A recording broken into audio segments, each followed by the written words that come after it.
Hello बच्चों, आज मैं आपको सर्वनाम बताने जा रही हूँ। व्याकरण में इससे पहले मैंने संज्ञा आपको बताया था और संज्ञा की जो परिभाषा थी मेन थी उसमें क्या था, किसी व्यक्ति, वस्तु, स्थान, भाव और जाति को संज्ञा कहते हैं। यानी कोई भी नाम होता है उसको संज्ञा कहते हैं। अब मैं एक छोटा सा उदाहरण दूंगी सर्वनाम को समझाने के लिए, क्योंकि बाकी इसकी परिभाषा बाद में बताऊंगी। एक उदाहरण सुन लीजिए ध्यान से पहले कि यानी आप जैसे स्कूल जाते हैं, स्कूल में कुछ सीख कर आते हैं, पढ़ कर आते हैं और घर आकर बताते हैं।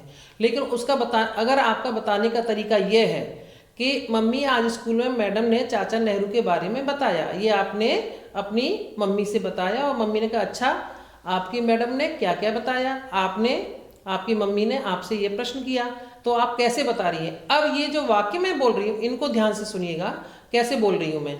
मैडम ने बताया कि पंडित जवाहरलाल नेहरू भारत के पहले प्रधानमंत्री थे। पंडित जवाहरलाल नेहरू बच्चों को बहुत प्यार करते थे। पंडित जवाहरलाल नेहरू कोट की जेब पर गुलाब का फूल लगाते थे। पंडित जवाहरलाल नेहरू को सब बच्चे प्यार से चाचा नेहरू कहते हैं।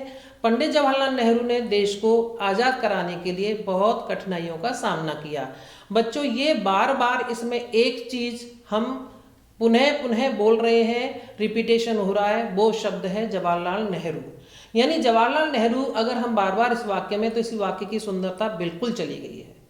एक उसी चीज को अगर बार बार बोलेंगे तो कैसा लग रहा है, सुनने में कानों को खराब लग रहा है। वो ठीक है, वो गलत नहीं है, लेकिन सुंदर नहीं लग रहा है। इसलिए जहां इस तरह के एक शब्द का रिपीटेशन, बार बार एक शब्द को बोला जाता है, उसकी जगह हम दूसरे शब्द, अन्य शब्दों का जो इस्तेमाल करेंगे। जवाहरलाल नेहरू यहाँ पर क्या है, संज्ञा। और संज्ञा की जगह हम किन शब्दों का इस्तेमाल कर सकते हैं, जैसे वे, उन्हें, उनका, उन्होंने। ये जो शब्द मैं बोल रही हूँ ये शब्द सारे सर्वनाम में आ जाते हैं। आप लोगों को सर्वनाम बहुत ही संक्षेप में बताऊंगी, ज़्यादा नहीं बताऊंगी, जितना ज़रूरत है उतना बताऊंगी, उसी पर ध्यान दीजिएगा।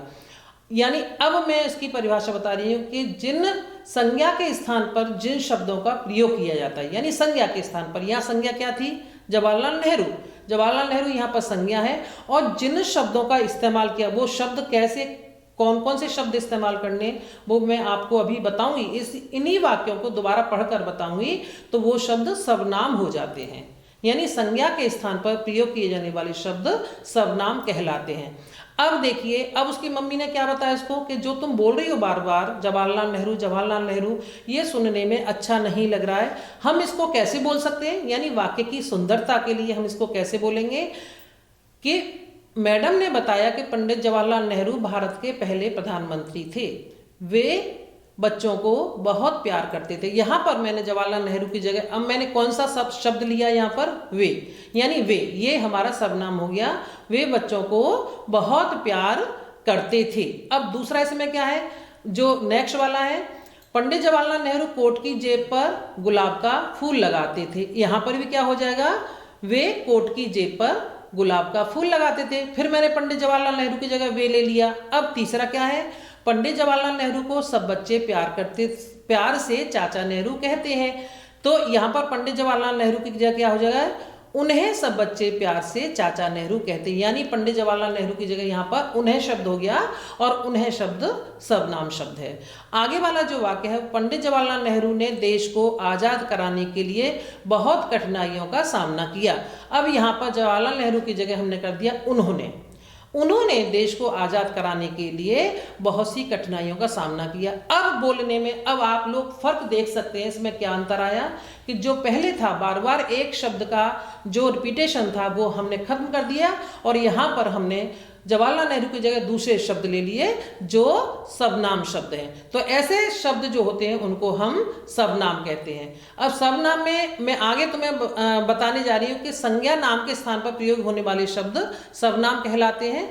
और सर्वनाम में जो शब्द आते हैं, केवल एक ही प्रकार यहाँ आपको मैं बताऊंगी, पुरुषवाचक सर्वनाम। पुरुषवाचक, यानी पुरुषवाचक में तीन तरह के होते हैं कि एक तो होता है प्रथम पुरुष या उत्तम पुरुष। मैं हूं, यहाँ पर मैं आपसे बात कर रही हूं, मैं यहाँ पर प्रथम पुरुष हो गई या उत्तम पुरुष हो गई।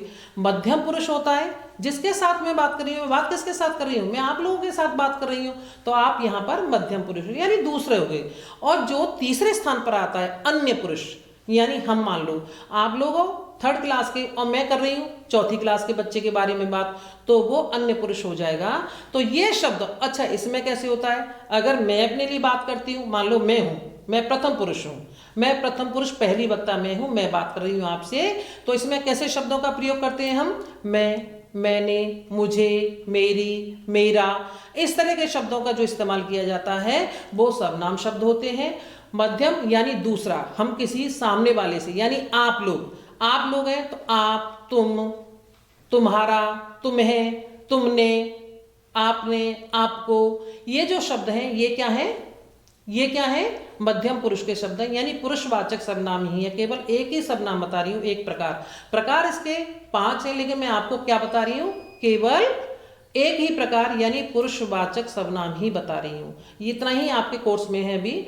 और इसके बाद में जो तीसरा होता है, जो तीसरा वाला होता है वो क्या होता है, अन्य पुरुष, यानी हम जिस तीसरे के बारे में बात करते हैं, हम चौथी क्लास के बच्चों के बारे में बात कर रहे हैं, तो वे, उन्होंने, उनका, उसने, उनकी, उनके, जब ऐसे शब्द बोले जाते हैं तो इनको हम अन्य पुरुष की श्रेणी में लाते हैं। ये शब्द मिला दीजिए आप, ये शब्द मैं, मेरा, मुझे, तुम, तुम्हारा, तुम्हें, उनका, वह, उसने, ये जो शब्द इस तरह के आते हैं ये सारे शब्द सर्वनाम होते हैं। और हम कभी कभी जब वाक्य में परिवर्तन करते हैं तो हम इन शब्दों को एक वचन से बहुवचन में भी बदलते हैं। जैसे मान लो मैं आया, मैंने काम किया, और अगर मुझे यहाँ बहुवचन करना दोगे, हमने काम किया। दूसरा यह, ये, इसे, इन्हें, तू, तुम, वह, वे, उसे, उन्हें। कुछ सर्वनाम शब्द यहाँ इस तरह से बदले जाते हैं। मैं जो आगे बता रही हूँ आपको जो शब्द हैं, इन शब्दों को जरा देख लीजिए ध्यान से। ये शब्द और ऊपर वाले शब्द, जैसे मैं हो गया, यह हो गया, इसे हो गया, हम हो गया, ये हो गया, इन्हें, तू, वह, उसे, तुम, वे, उन्हें। नीचे भी है मैं, हम, आप, तुम, तुम्हारा, आपके, हमारा, मेरा, उन्हें, अपना, उनका, तुम्हें। ये जितने भी शब्द हैं ये सारे शब्द सर्वनाम शब्द हैं। तो जब भी वाक्य आए, जब भी कोई वाक्य में और आपसे पूछा जाए कि सर्वनाम शब्द बताइए, वाक्य में देखकर सर्वनाम शब्द बताइए, तो इस तरह का कोई भी शब्द है तो उनको हम सर्वनाम शब्द बोलते हैं। संज्ञा के स्थान पर आता हूँ, सर्वनाम कहलाता हूँ, ये वे, आप, कभी, तुमसे, मैं, भाषा सरल बनाता हूँ। और इससे संबंधित केवल इसको इतना ही समझ लीजिए, जो शब्द में जो दिखा रखे हैं शब्द, इस तरह का कोई भी शब्द आए ये सर्वनाम शब्द है। और इससे संबंधित मैंने कुछ अभ्यास आपको करने के लिए दिए हैं, वो अभ्यास आप कर लेंगे। पहला वाला देखिए, इसमें दिए गए शब्दों में से सर्वनाम शब्दों में सही का निशान लगाइए। राम, करना, वह, अपने आप समझ जाओगे आप। पहला बता रही हूँ इसमें वह। दूसरा है उसे, नीता, आगरा, ये अब आप अपने आप करेंगे। सुन, यह, सुंदर। तुम, खेलना, ठंडी। कुत्ता, इन्हें, श्याम। अब बिल्कुल क्लियर इसमें शब्द दे रखे हैं कि जो सर्वनाम शब्द है, पहले वाली स्लाइड में चले जाएंगे, वहाँ शब्द दे रखे हैं, उनमें से सेलेक्ट करेंगे छांट कर और इसमें देख लेंगे कि ये सर्वनाम हो गया, उसमें टिक करते जाएंगे। जो बॉक्स बना रखा है, जो सर्कल बना रखा है, उसमें आप टिक करते चले जाएंगे। दूसरा है दिए गए वाक्यों में सर्वनाम शब्द छांट कर लिखिए। इसमें से नीचे आगे, इसके आगे क्या दे रखा है, ब्लैंक दे रखा है, पहले वाला कर भी रखा है। स्नेहा अपने भाई के साथ स्कूल गई। स्नेहा अपने भाई के साथ, तो यहाँ पर अपने शब्द हो गया। तुम भी खेलने चलोगे, तो यहाँ पर कौन सा शब्द है, तुम। तीसरा है आप मुझे पढ़ा दीजिए, यहाँ पर 2 शब्द हैं, 2 हैं आप और मुझे। चौथा देखिए, दरवाजे पर कोई आया है, कोई अनिश्चयवाचक सर्वनाम है। ये आपको मैंने नहीं बताया, लेकिन शब्द मैंने कुछ आगे दे रखे हैं जिससे आपको समझ में आ जाए। तो यहाँ पर जो कोई शब्द है वो आपका सर्वनाम शब्द है। वह कल पिकनिक पर जाएगा, वह हो गया। मेरी अध्यापिका आ रही है, मेरी हो गया। अब है थर्ड वाला, रंगीन शब्दों की जगह उचित सर्वनाम शब्दों का प्रयोग करके दोबारा वाक्य लिखिए। यानी इस वाक्य को दोबारा लिखना है।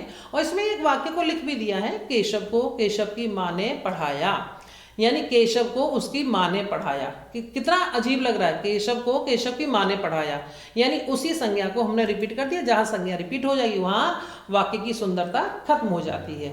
और इसी को हमने बताया, केशव को उसकी माँ ने पढ़ाया, तो ये वाक्य देखने में सुंदर लग रहा है। राधा ने राधा की अध्यापिका को पाठ सुनाया, तो राधा ने अपनी अध्यापिका को पाठ सुनाया। मिताली ने पिताजी से कहा कि मिताली कक्षा में प्रथम आई है। यानी यहाँ पर जो भी हमने संज्ञा शब्द है दोबारा रिपीट किए हैं। मिताली ने पिताजी से कहा कि मिताली कक्षा में प्रथम आई है। तो मिताली ने पिताजी से कहा कि वह कक्षा में प्रथम आई है। दूसरा मिताली जो है वहाँ पर हम वह सर्वनाम का प्रयोग कर लेंगे। और नेक्स्ट वाला है विकास को विकास के बड़े भाई ने बुलाया। तो विकास को उसके बड़े भाई ने बुलाया, उसके बड़े भाई ने बुलाया, ये हो जाएगा। और नेक्स्ट निम्नलिखित सर्वनाम शब्दों के वाक्य बनाइए। मैं और तुम्हारा दिया, अपने आप वाक्य बनाएंगे आप लोग। निम्नलिखित वाक्यों में रेखांकित सर्वनाम शब्द किसके लिए आए हैं लिखिए। यानी शिवानी ने पेंसिल देखकर कहा भाई इसे दिखाना, भाई इसे दिखाना। तो ये किसके लिए आया है? पेंसिल के लिए आया है। शिवानी ने पेंसिल देखकर कहा भाई इसे दिखाना, यानी किसे दिखाना? पेंसिल को दिखाना। शीतल ने रोहन से कहा तुम क्या कर रहे हो। अब यहाँ पर देखेंगे कि जो तुम किसके लिए आया है। शीतल ने किससे कहा? रोहन से, तुम क्या कर रहे हो। तो किसके लिए आया आप खुद समझ गए होंगे। बिल्ली ने दूध पिया और वह वहां सो गई। तो ये शब्द यहाँ पर बिल्ली ने दूध पिया और वह किसके लिए आया है? फिर अपने आप वाक्य पढ़कर समझ में आ गया। माता ने बेटे से कहा मैं तुम्हारे लिए कपड़े लाई हूँ। माता ने बेटे से कहा, मैं कौन है यहाँ पर? तुम्हारे लिए कपड़े लाई हूँ। अपने आप ये समझ में आ रहा है कि मैं कौन है, मैं कौन? माता। सर्वनाम की परिभाषा लिखिए। इसको आप छोड़ सकते हैं, परिभाषा की जरूरत नहीं, केवल हमें समझ आना जरूरी है। बाकी नीचे एक रचनात्मक का भी काम दे रखा है आपके लिए, बड़ा सुंदर सा अट्रैक्टिव सा चित्र दे रखा है। इस चित्र देखकर 4 वाक्य जिसमें सर्वनाम शब्दों का प्रयोग किया गया हो, इस तरह के वाक्य आप इस चित्र को देखकर बनाइए तो आपकी और अच्छी प्रैक्टिस हो जाएगी, अभ्यास हो जाएगा। ठीक है, ध्यान से करिए, समझने का प्रयास करें और समझ नहीं आए तो आगे फिर हम दोबारा से कब इसको जब एक्सरसाइज आएगी फिर एक बार मैं बताऊंगी। ठीक है, धन्यवाद बच्चों।